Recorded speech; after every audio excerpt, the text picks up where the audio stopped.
Tonight on PBS News Weekend, as the recovery from Helene and Milton continues, the economic toll can reach far beyond the storm's path for months to come. Then, how laws targeting transgender people affect the mental health of LGBTQ youth. Not only is it causing extreme mental health impact to these youth with stress and, again, attempts of increase in suicide, it's also causing some youth and their families to have to move out of their state. And why overdose deaths in the United States involving antidepressants are on the rise.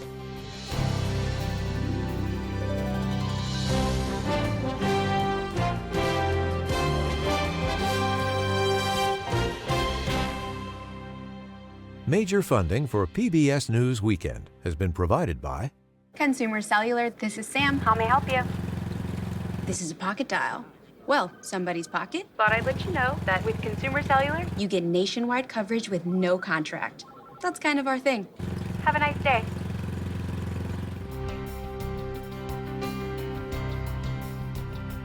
and with the ongoing support of these individuals and institutions.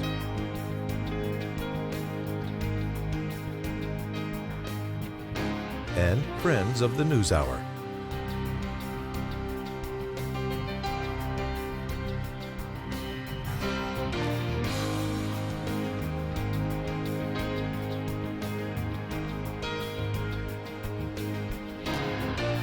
This program was made possible by the Corporation for Public Broadcasting and by contributions to your PBS station from viewers like you. Thank you. Good evening, I'm John Yang. There have been more deadly Israeli airstrikes today on both of its battlefronts. In northern Gaza, 100 people were dead or missing in overnight bombardments, and in Beit Lahia, another 40 people were wounded. Israel said it was targeting Hamas militants who are regrouping. And the Lebanese army is blaming an Israeli airstrike on a vehicle for the death of 3 of its soldiers. The country's army hasn't been able to either deal with Hezbollah or repel an Israeli invasion. American officials are investigating the major disclosure of intelligence documents describing Israel's preparation for a strike in Iran. The top secret analysis of information collected by U.S. spy satellites was posted on the messaging app Telegram. It's not clear whether it was a leak or the result of a hack. Former President Donald Trump says he's told Israeli Prime Minister Benjamin Netanyahu to do what you have to do. I congratulated him on obviously doing a very good job keeping Israel safe. He's doing very well. He calls me on occasion. I think he wants my views on things. He's had very little cooperation from the White House, as you know. They didn't want him to do anything, and they would not be in the good position they're in right now. With 16 days to go in the campaign, Trump was in Pennsylvania today, stopping at a McDonald's north of Philadelphia. Vice President Harris spent the day in Georgia. At a church service this morning, she warned against another Trump term. Do we have leaders in place who understand that in the face of a stranger, one should see a neighbor? In this moment, across our nation, what we do see are some who try to deepen division among us, spread hate, sow fear, and cause chaos. Last night, in a rambling and often vulgar speech at a rally in Latrobe, Pennsylvania, which had been billed as a preview of his campaign's closing argument, Trump used a profanity to describe Kamala Harris and referred to the late golfer Arnold Palmer's genitalia. In Georgia, investigators are trying to figure out why a 3-year-old ferry dock gangway collapsed Saturday night, killing 7 people. Officials say about 40 people were on the gangway when a catastrophic failure sent half of them into the water. It was on Sapelo Island, where a celebration of a community of slave descendants was being held. Still to come on PBS News Weekend, the effect anti-transgender legislation is having on LGBTQ youth, and the complex connection between antidepressants and overdose deaths. This is PBS News Weekend from the David M. Rubenstein studio at WETA in Washington, home of the PBS NewsHour, weeknights on PBS. Massive storms like Hurricanes Helene and Milton can devastate the people and properties that take direct hits, causing billions of dollars in damages. But the economic effects of these events can be felt thousands of miles away and for many months to come. Megan Lenhart is senior economics writer for Barron's. Megan, we talked to a tomato farmer who took a whack from both Helene and Milton in Tennessee and Florida. Let's listen to what he had to say. When Milton hit, there was significant damage already done from Helene coming by to the coastal communities. This just made it worse. It'll be a traumatic period of time, both for retail, but particularly for food service, the restaurant chains. So he's talking about the effect on the people who are buying his product. What are the other ways that people far from these storms will be feeling effects?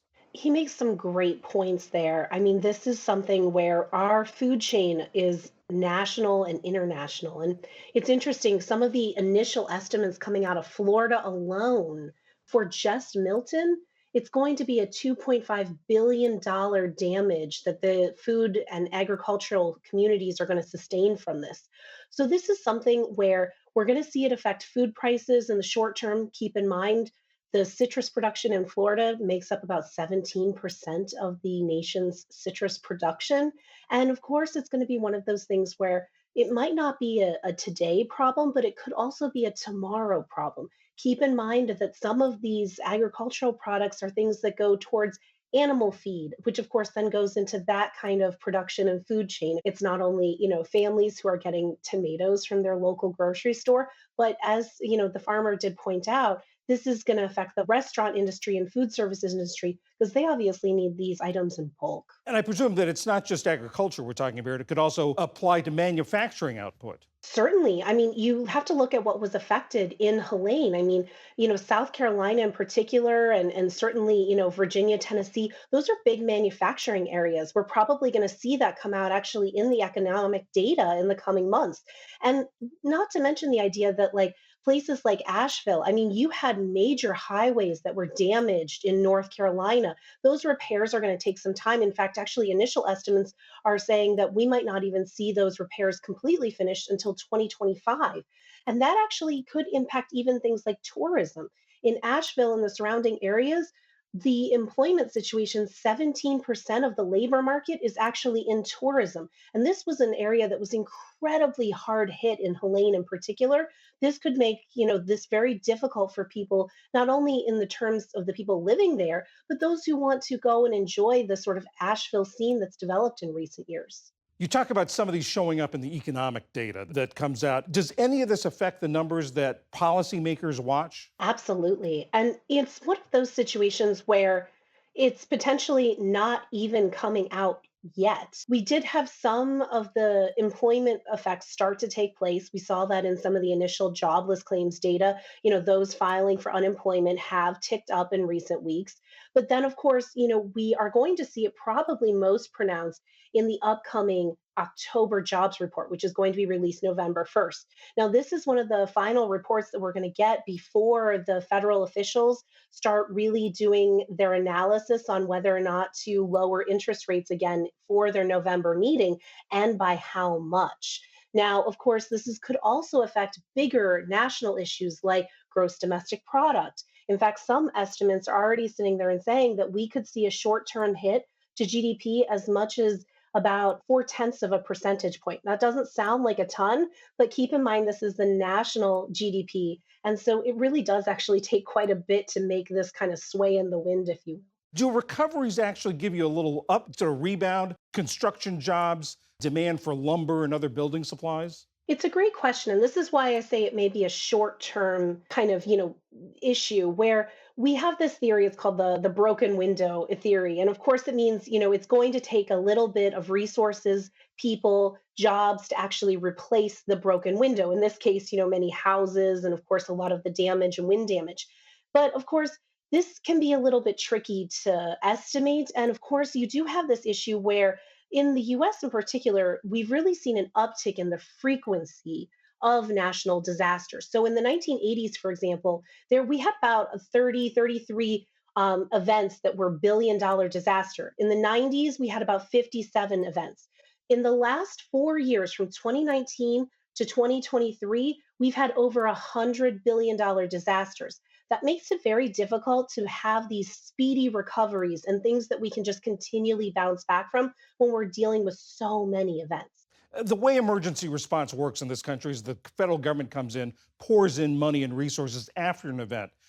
Should there be more attention on before an event, trying to protect and sort of make systems more resilient? It's really interesting. We're actually seeing insurers in particular really come out ahead of this and say, look, there's things that everyday ordinary Americans can do to actually help themselves in these kind of natural disaster events. And they're not just talking about hurricanes in Florida. They're also talking about, California residents who may be exposed to wildfires. They're talking about folks in the Midwest who may be dealing with tornadoes. And heck, even places in like Austin, Texas, that have had incredible storms where we've seen golf ball sized hail, coming down.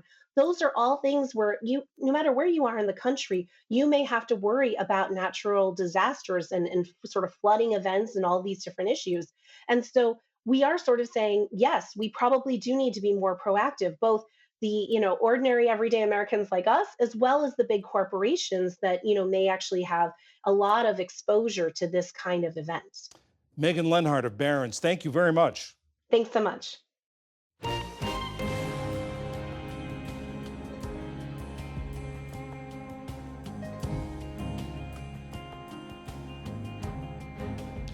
This past week, the Texas Attorney General sued a pediatrician for violating the state's ban on gender-affirming care. It's the first time that law has been enforced. In all, more than half the states have laws that target transgender people one way or another, including bathroom bans and school sports bans. Now, as Ali Rogan reports, there's a new study that looks at how these laws affect young people's mental health. Suicide attempts increased between 7 and 72% for transgender and non-binary young people living in states that enacted anti-trans legislation. That's according to a new study by the Trevor Project, which works to end suicide among lesbian, gay, bisexual, and transgender youth. The study relied on national survey data from 61,000 transgender and non-binary youth, and the results were published in the peer-reviewed journal Nature Human Behavior. Trevor Project CEO James Black joins us now. James, thank you so much for being here. Tell us about the study. How significant are the findings? Very significant. And the study is not only significant, it's groundbreaking, and is because it is the first time, to our knowledge, that a causal relationship has been shown between the states that are enacting anti-trans legislation and the rate of suicide attempts. So that causal relationship, which is the highest level of research, is really important because it shows strong evidence that the enactment of these laws are causing an increase in suicide amongst non-binary and transgender youth in these states. During the study's period from 2018 to 2022, there were 48 pieces of legislation against transgender young people enacted in 19 states. What types of laws were they? They run the gamut. So laws like access to bathrooms, access to gender-affirming care, pronoun usage, discussing LGBTQ plus issues at school, right, run the gamut. And how do these laws affect young people? And we know that there are direct and indirect impacts.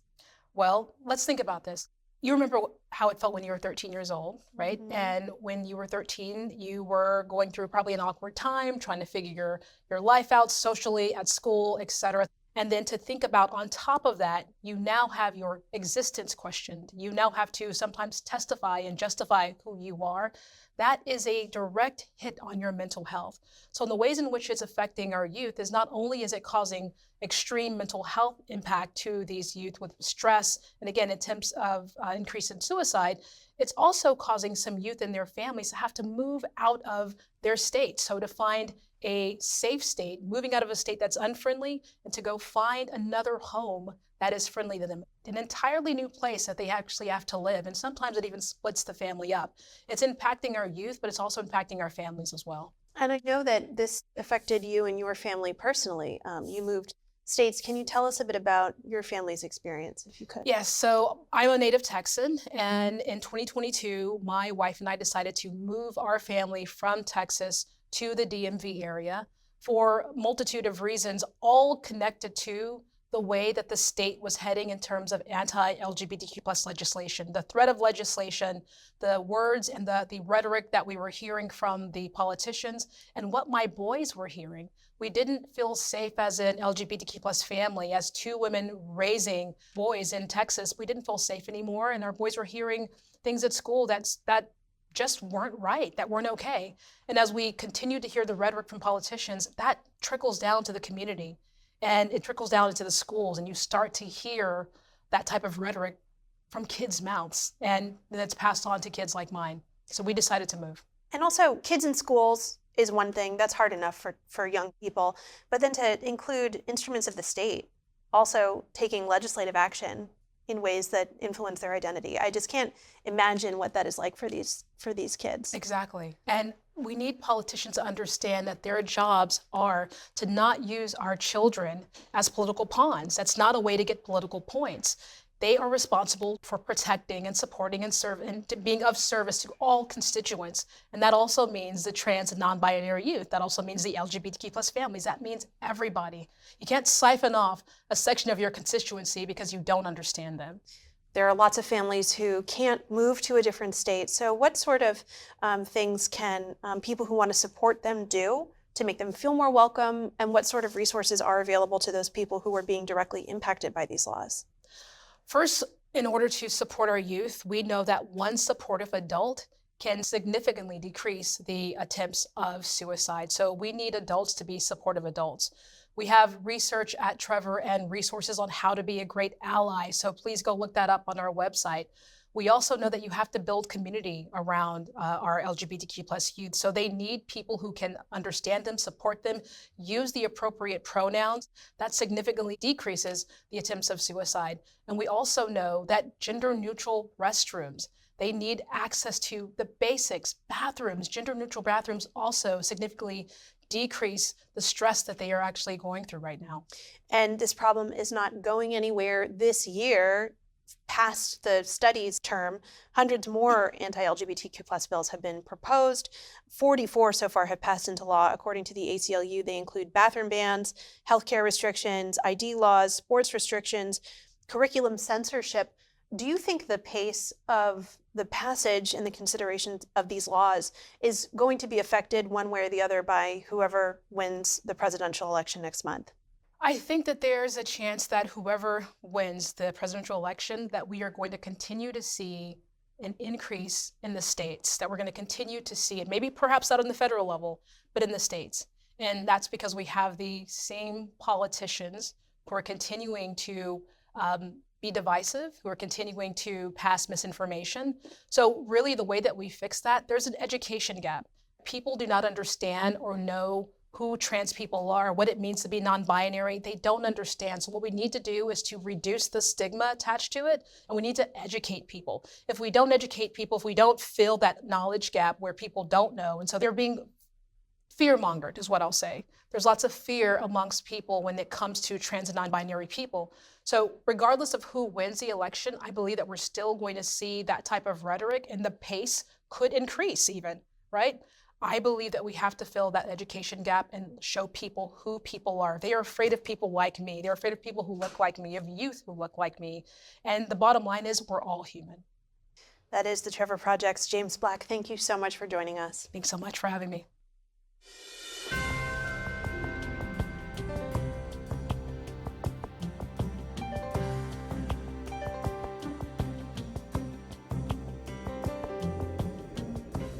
For the first time in decades, public health data shows a sharp drop in U.S. deaths from drug overdoses, both accidental and suicidal.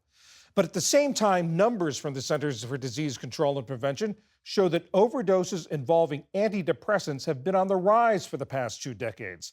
Now, the connection between overdoses and antidepressants is not a simple one. Allison Athey is a clinical psychologist and a behavioral scientist at RAND, the nonpartisan research organization. She also teaches at the Johns Hopkins School of Medicine.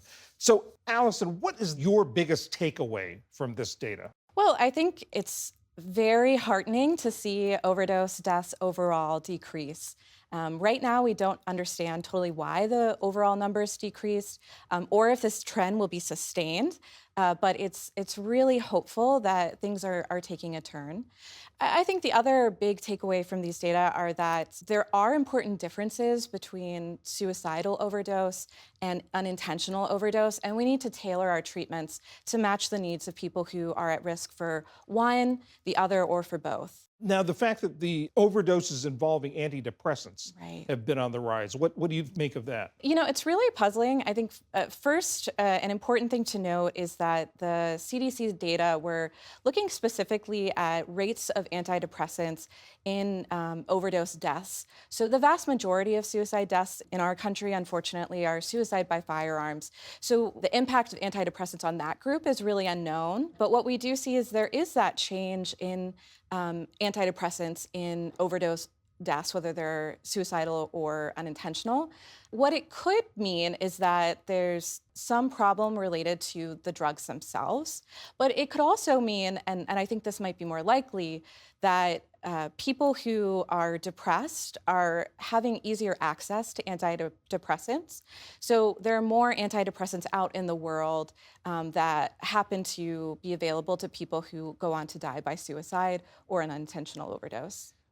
Does that suggest anything about the prescribing of antidepressants and what doctors learn about antidepressants and what they pass on to their patients about them? That's a great question. I think that as more and more people are taking antidepressants, there's unfortunately a strain on our healthcare system because those who start antidepressants really should be following up with a doctor within a week or two of starting, or when they decide to discontinue, because those are the periods of risk.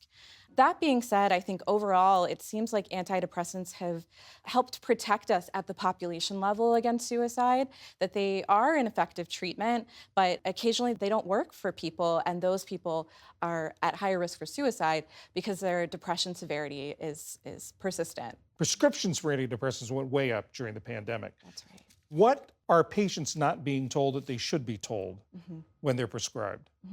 So a few things. So first of all, it's important to take medications consistently. Fluctuations in medication levels in the blood are really terrible for mood and for the body. And so being consistent and also speaking to a doctor before coming off of medications is critically important. The other thing that patients should know is that if they do start thinking about suicide, that there is help out there and that their doctor is a great resource who can connect them to mental health professionals if they're not a mental health professional themselves. Are physicians, when they prescribe antidepressants, saying enough that you should also seek therapy? You should also find good therapists to talk to. I think by and large, physicians do really love it when their patients go to therapy because we know that therapy is as effective as antidepressant medication and that antidepressants plus therapy is the gold standard treatment. That being said, there simply aren't enough therapists in the community, and it's really hard to find a therapist, especially one who fits the person's needs. So physicians aren't at fault here. I think our system is just not meeting the demand. Starting with the Affordable Care Act, it put physical health and mental health on equal footing in terms of insurance. Is affordability an issue? The affordability of finding a therapist? I would say it is. I myself worked both in private practice and now at Johns Hopkins at a public hospital, and access is drastically different. In private practice, you can usually get to see someone really quickly, but then people end up paying out of pocket and it's quite expensive and it's very difficult to get reimbursement for those fees. In public hospital systems, the opposite is true. It's really hard to get an appointment, but typically the insurance question when the out-of-pocket pay is much lower, making it somewhat more accessible, but also inaccessible because of the demand on the system. What can someone do if their friend or a loved one is experiencing a mental health crisis and may be thinking about suicide? I think there are three important things that loved ones can do. First of all, and perhaps most importantly, loved ones can make sure that the environment that their loved one is in is safe. So if you see someone who's riding around in a car without a seatbelt, you tell them to put it on. When you're at home, the way you can make your home safe is by securing firearms and securing medications so that someone in their darkest moment, in a fleeting moment of darkness, doesn't end their life. So that's a big one. Another important thing to know is that anyone can call 988, which is a crisis lifeline that's available for people who are in crisis, but also for those who care about them, who want information and connections to resources. And the third thing that people can do is ask their loved one, are you thinking about ending your life? And that question is not dangerous. It doesn't implant that idea in the person's head, but it can allow you to know, is this a mental health emergency? And do we need emergency resources for my loved one? Allison Athey, thank you very much. My pleasure. Thank you.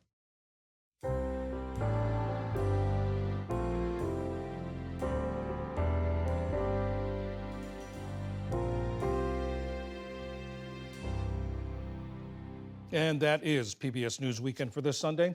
I'm John Yang. For all of my colleagues, thanks for joining us. Have a good week. Major funding for PBS News Weekend has been provided by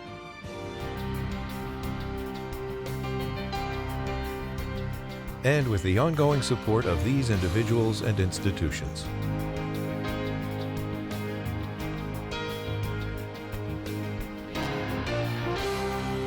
This program was made possible by the Corporation for Public Broadcasting and by contributions to your PBS station from viewers like you. Thank you.